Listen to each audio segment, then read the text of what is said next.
कल्याण बनर्जी जो हमेशा से ही अभिषेक बनर्जी या टीएमसी का जो भी केसेस होते हैं कोर्ट के वो लड़ते थे, आज लेकिन उन्होंने अभिषेक बनर्जी का फर्जरी जो सिग्नेचर वाला केस था उससे बैक कर गए, बोले वो नहीं लड़ेंगे। इससे भी बड़ा बयान उन्होंने दिया कि चूज ममता और अभिषेक। नहीं नहीं, कल्याण बनर्जी जी ने तो इतना दिन कोशिश किया ममता बनर्जी के साथ खड़े रहने की, बट कल्याण बनर्जी जो बोल रहे हैं ये बात तो रिजू दत्ता भी बोल रहा है, ये बात तो ऋतुव्रत बंदोपाध्याय भी बोल रहा है, ये बात तो शताब्दी राय भी बोल रही है, ये बात तो काकुली घोष दस्तीदार जी भी बोल रहे हैं। एक व्यक्ति जिसका योग्यता नहीं है एक काउंसिलर बनने का, दीदी ने धृतराष्ट्र की तरह अपनी आंखें बंद कर ली और उस व्यक्ति को प्रतिष्ठित करने के लिए राजनीति में उन्होंने सबको साइड कर दिया। ये व्यक्ति अभिषेक बनर्जी साल ब साल सांसदों का अपमान किया, विधायकों का अपमान किया, हमारे जैसे प्रवक्ताओं को तो गुलाम बना के रख दिया, पार्टी के हर स्तर के नेताओं के साथ इन्होंने बदतमीजी की, इन्होंने अपमान किया। पार्टी के अंदर बोलने जाओ तो पार्टी से साइडलाइन कर दिए जाओगे, और पार्टी छोड़ के अगर बाहर जाके बोलने जाओ या मीडिया के सामने कुछ बोलो तो उसके ऊपर आर्म्स एक्ट के केस डाल दिए जाएंगे, उसके ऊपर नारकोटिक्स के गांजा के केस डाल दिए जाएंगे और उनके परिवार को तबाह कर दिए जाएंगे। एक व्यक्ति ने, जिस तृणमूल कांग्रेस को ममता बनर्जी ने इतने मेहनत से अपने खून पसीने से तैयार किया था, एक व्यक्ति ने उस पार्टी को खत्म कर दिया, बर्बाद कर दिया, और दीदी को जिम्मेदारी लेनी पड़ेगी। ऐसे एक व्यक्ति जिसका योग्यता नहीं है उसको प्रतिष्ठित करने के लिए दीदी ने अपनी आंख मूंद ली थी उनके हर दुष्कर्म के साथ। दीदी का नाम आज तक किसी दुष्कर्म के साथ नहीं आया। ये व्यक्ति अभिषेक बनर्जी, इनका नाम ईडी केस में है, कोयला तस्करी में है, सीबीआई गाय तस्करी में है, टीचर्स रिक्रूटमेंट स्कैम में इनका नाम है, लास्ट में अपने विधायकों का साइन फॉर्जरी केस में इनको सीआईडी ढूंढ रही है। आज इनको जाना पड़ेगा सीआईडी के पास 6 बजे से पहले। कौन है ये व्यक्ति, कितना बड़ा नेता है? ये तो दीदी थी, दीदी के चलते सबने इनको मान लिया था। आज जो बंगाल के मुख्यमंत्री है शुभेंदु अधिकारी, शुभेंदु अधिकारी को तृणमूल कांग्रेस से भगाया था कौन? ये व्यक्ति अभिषेक बनर्जी ने। शुभेंदु अधिकारी जी का क्या गलती था? वो तो हमारे यूथ प्रेसिडेंट, हमने जब पार्टी करना शुरू किया था तब हमारे यूथ प्रेसिडेंट थे शुभेंदु अधिकारी, उनको भगाया गया पार्टी से। आज के कैबिनेट मिनिस्टर तापस राय को इसी व्यक्ति ने निकाला, आज का कैबिनेट मिनिस्टर निशित प्रामाणिक को इसी व्यक्ति ने निकाला। हम और निशित एक साथ यूथ कांग्रेस करते थे। एक व्यक्ति ने पूरा पार्टी को खत्म कर दिया, पार्टी का नाम बदनाम कर दिया, पार्टी का इज्जत मिट्टी में मिला दिया। सिर्फ पैसा पैसा पैसा पैसा पैसा। अभी इनके साथ जो होगा वो होगा, आगे आने वाले दिन में इस व्यक्ति का भविष्य अच्छा नहीं है। ये जो युवराज युवराज युवराज, अभी युवराज को चक्की पीसने का टाइम आ गया है। देखा जा रहा है कि जिस तरह से सारे एमपीज एमएलए अलग हो रहे हैं, टीएमसी से अपने ब्लॉक बना रहे हैं, 20 सांसदों का दल तो एनडीए को सपोर्ट करने के लिए भी जा रहा है। शायोनी घोष जैसी जो कि हमेशा बीजेपी के अगेंस्ट बोलती थी, वो भी इस लिस्ट में शायद शामिल है, ऐसा बोला जा रहा है कि वो भी है इसमें। क्या देखते हैं इस सीन को देखकर? 19 सांसदों का लिस्ट सामने आया है, जो लिस्ट मेरे पास भी है, उसमें शायोनी घोष ने साइन किया है। और पिछले दिन शाम को केंद्रीय मंत्री भूपेंद्र यादव जी के घर पे बंगाल के मुख्यमंत्री शुभेंदु अधिकारी जी के उपस्थिति में शायोनी घोष, माला राय और 2 और सांसदों का बैठक हुआ है। तो ये कोई छुपाया हुआ बात नहीं है, ये बात सबको पता है। और आज सुबह हावड़ा के 3 बार के सांसद प्रसून बनर्जी जी ने भी उस लिस्ट में साइन कर लिया है। 3 राज्यसभा के सांसद ने इस्तीफा दे दिया है, आज सुबह प्रकाश चिक बरैक ने दिया है, और मैं एएनआई के सामने बोल रहा हूं, और 4 राज्यसभा के सांसद इस्तीफा देंगे, जिनमें दोनों ने तो अपना मन बना लिया और 2 सोच रहे हैं, अपने परिवार के साथ बात कर रहे हैं। ब्रीच ऑफ ट्रस्ट हो जाएगा, इसलिए नाम मैं नहीं बता रहा हूं। ये पार्टी खत्म हो गई है, पार्टी खत्म हो गई है, और इस पार्टी का इस हाल के लिए जिम्मेदार सिर्फ एक व्यक्ति है, जिसका नाम है अभिषेक बनर्जी। और ममता बनर्जी जी को जिम्मेदारी लेनी पड़ेगी कि उन्होंने क्यों धृतराष्ट्र की तरह अपना आंख मूंद करके इस व्यक्ति जिसका योग्यता नहीं है, इसको प्रतिष्ठित करने के लिए पूरी पार्टी को खत्म कर दिया। अभी ये तक चर्चा चल रही है कि शायद टीएमसी कांग्रेस के साथ में मर्ज कर जाएगी। नहीं, बोलिए। एलओपी जो बने हैं ऋतुव्रत, तो उनका साफ कहना है कि सवाल ही नहीं उठता है, हम सब तो शामिल ही नहीं है। नहीं, देखिए, टीएमसी पार्टी कांग्रेस के साथ मर्ज नहीं कर सकती। मैंने भी ये सोचा था, फिर मैंने देखा कि इलेक्शन कमीशन ऑफ इंडिया, चुनाव आयोग का जो 29A जो रूल है, उसमें अगर एक पार्टी को मर्ज करना है किसी और पार्टी के साथ, तो एक तो पहले 2/3 आपको मेजॉरिटी चाहिए होगी, और पार्टी के जो स्तर के, हर स्तर के जो नेता हैं, वो विधायक हो, सांसद हो, या बाकी जो पोर्टफोलियो के नेता हैं, हमारे जैसे प्रवक्ता है, हम सबका संबोधन चाहिए होगा।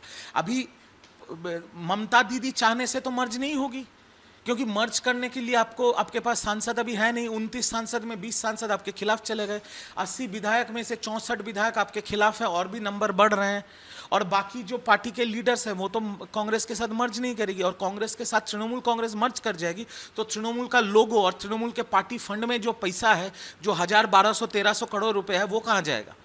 तो ये सब बेकार की बातें हैं। जो हो सकता है वो ये हो सकता है कि कांग्रेस के साथ तृणमूल कांग्रेस का बंगाल में एक गठबंधन हो सकता है, और वो भी होगा अगर सोनिया गांधी जी और राहुल गांधी जी ने दया किया ममता बनर्जी और अभिषेक बनर्जी के ऊपर, तभी ये गठबंधन हो सकता है। पर अब देखा जाए क्या होता है। अब राज्य में अगर टीएमसी की बात करें, विधानसभा में एक गुट जो बन गया है, ऋतुव्रत का एलओपी भी बन गए हैं, वो 64 विधायक उनके साथ आ चुके हैं, और संख्या बढ़ेगी, ये दावा है ऋतुव्रत का।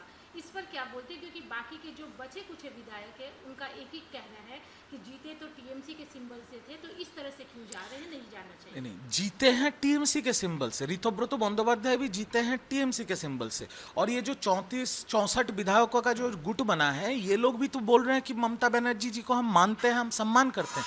ये भी तो वही बोल रहे हैं जो सांसद बोल रहे हैं, जो कल्याण बनर्जी, कि हम अभिषेक बनर्जी को नहीं मानते। कौन है अभिषेक बनर्जी? बात यहां पर आता है। और आपको एक चीज समझना पड़ेगा, बंगाल में सरकार परिवर्तन हुआ है, जो नया सरकार आया है, मुख्यमंत्री शुभेंदु अधिकारी के नेतृत्व में बढ़िया काम कर रहा है। तो ये जो विधायक है, इनकी जिम्मेदारी तो इनके, ये जो विधानसभा से चुन के आए हैं, इनके लोगों के प्रति भी है। जैसे पकड़ लीजिए आप ऋतुव्रत बंदोपाध्याय, वो जिस उलूबेड़िया कॉन्स्टिट्यूएंसी से चुन के आए हैं, उस उलूबेड़िया के लोगों के लिए भी तो उनका काम करने का जिम्मेदारी है। तो आज अगर विधायक मुख्यमंत्री या सत्ता पक्ष के साथ बैठ के जिस विधानसभा से वो चुन के आए, उनके हित में काम करने के लिए सिद्धांत लेते हैं, इसमें गलत क्या है? इसमें तो कोई गलत बात नहीं। तृणमूल जमाने में 15 साल में ये होता था कि विपक्ष के विधायकों को बुलाओ मत, उनके विधानसभा में कोई काम नहीं होगा, उनके विधानसभा में कोई पैसा नहीं दिया जाएगा। ये तो गलत बात है। अगर आप मुख्यमंत्री हैं तो आप तो सबके मुख्यमंत्री। आज शुभेंदु अधिकारी मुख्यमंत्री हैं, वो बीजेपी के भी मुख्यमंत्री हैं, तृणमूल के भी मुख्यमंत्री हैं, सीपीएम, कांग्रेस, आईएसएफ, एयूजेपी के भी मुख्यमंत्री हैं। तो काम के हित के लिए, बंगाल के हित के लिए, बंगाल के डेवलपमेंट के हित के लिए जो करना होगा, अगर जो चुने हुए विधायक है अगर वो काम करते हैं तो वो सही है। एक और चीज़ है जो ऋतुव्रत ने मुद्दा उठाया है कि सांसद होने के नाते सभी को एक फंड मिलता है, किराए के लिए कोटा मिलता है, ट्रेन का, प्लेन का, हर जगह का। लेकिन अभिषेक बनर्जी का जो लिविंग स्टाइल है, वो स्पेशल जेट लेकर जाते हैं, प्राइवेट में जाते हैं, वो उस चीज़ का इस्तेमाल नहीं करते हैं जो सरकार की तरफ से उनको मिलता है। तो ये जो लिविंग ऑफ स्टैंडर्ड है, ये पार्टी के नज़रिए से ठीक नहीं था लोगों के लिए। पहला सवाल तो मैं ये पूछना चाहता हूं कि वो है कौन?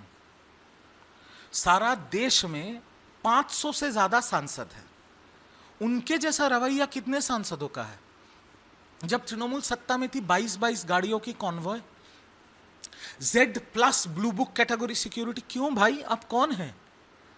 उसके बाद सत्ता चली गई, मतलब रस्सी जल गई, बल नहीं टूटा, दिल्ली जा रहे हैं चार्टर्ड फ्लाइट में। क्यों?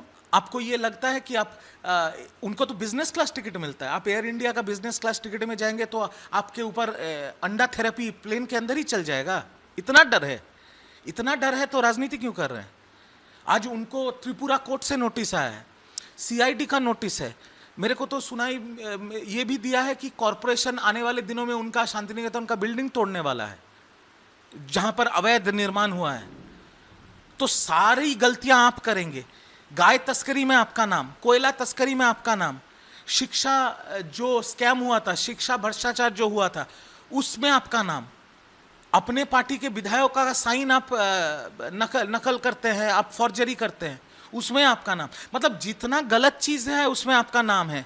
ममता दीदी का तो नाम नहीं आ रहा है ये सब चीजों में। आपने सब गलत किया, आपने पार्टी को खत्म कर दिया, आपने पार्टी को बेच दिया, उसके बाद पार्टी हार गई, बंगाल की जनता ने आपसे मुंह फेर लिया, बंगाल की जनता आपको देखेंगे तो एक थेरेपी देने के लिए तैयार हैं, और आप चार्टर्ड फ्लाइट लेके घूम रहे हैं। कौन है कौन आप? और ये पैसा कहां से आ रहा है? सवाल ये सबसे बड़ा सवाल है कि पैसा कहां से रहा है, इतना पैसा कहां से आ रहा है। मैंने तो सुना है उनका एक फुटबॉल क्लब भी है, जिसके ऊपर मेरे पास खबर है, डायमंड हार्बर फुटबॉल क्लब, उसके ऊपर अभी कुछ ही दिनों में ईडी होने वाला है। मेरे पास, मैं आपको एएनआई को ब्रेकिंग न्यूज़ दे रहा हूँ, कुछ ही दिनों में डायमंड हार्बर फुटबॉल के क्लब के ऊपर ईडी तफ्तीश करेगी, एनफोर्समेंट डायरेक्टर तफ्तीश करेगी। इतना पैसा आया कहाँ से? इतने स्पॉन्सर्स आए कहाँ से? कहाँ से आ रहा है पैसा? चार्टर फ्लाइट कहाँ से हो रहा है? जब विधानसभा का प्रचार चल रहा था, 2-2, 3-3 हेलीकॉप्टर कहाँ से? जांच इस पे होनी चाहिए कि पैसा कहाँ से आ रहा है और पैसा दे कौन रहा है।